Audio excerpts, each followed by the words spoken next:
A Rise of the White Sun. Yes, is indie game focusing on the Chinese revolutionary period in the 1920s, and its novel subject matter caught my attention, so I joined its beta test. First of all, I know it's an early accessing game, so it's normal that the game has a lot of problems. In this development progress, I think its core gameplay is not as interesting as I was expecting. What is the flow of its gameplay? Basically, it can be summarized as follows. Player chooses the character in the faction that need to be operated, and then has the character consume money, energy, phase, QI, supporters to perform various actions to achieve the expansions of the influence of the individual and other characters of the camp he belongs to in certain location, recruiting money, supporters, and even weapons. After all this prep, a revolution or uprising is launched at the final stage of the scenario. Such an idea sounds good, right? Started, I found the actual experience to be a different matter. It's UI design.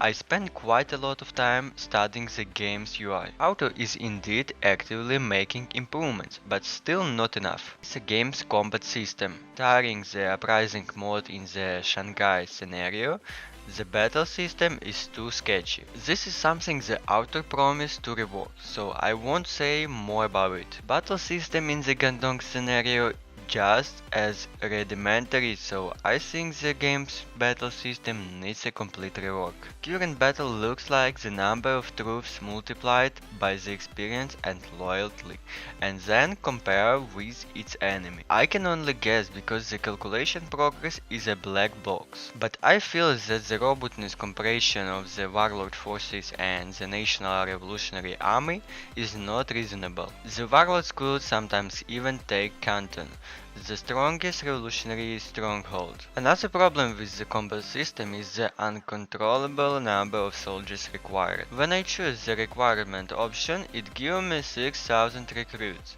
for a 2000 man army. It's hard to imagine an army of 2000 men being able to recruit 6000 in a week without having enough rifles at their disposal and resulting in a lower level of training and loyalty among two groups, which has a much more negative impact on combat effectiveness. The problem of recruiting soldiers is a specific example of this gameplay problem I mentioned. What the player does is go to certain menus, click a certain button, and then see certain values increase or decrease, and just then go unlock new options to advance the game. This is a common practice in the text RPGs, but I personally don't like the fact that in the current areas these options are very repetitive and don't seem to have positive random events. The few random events I have encountered have been negative effects such as infighting.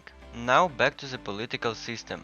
The details of the game still need to be polished, sometimes to the point of causing serious distortions in the reflected phenomena. In Shanghai's scenario, the use of assassination to build up the Red Terror can greatly weaken the enemy, and in the lead up to the revolution can be a game changer, taking only one or two attempts to remove the green gangs from their home base of the bound factory. But was there really no cost to such tactics? When news of the Soviet repression of the Hungarian workers masses reached the European countries, how many people were outraged and accused the bureaucratic Communist Party in their countries that had become the spokesman of the Moscow bureaucrats? I know it's sometimes too fun to have such if options in the game, but it's a serious challenge to the game writers to think and reason thoughtfully to make these if options stand up to scrutiny rather than author's wishful thinking. RVS has some details that are still interesting, and I know some people might cooperate RVS to whole.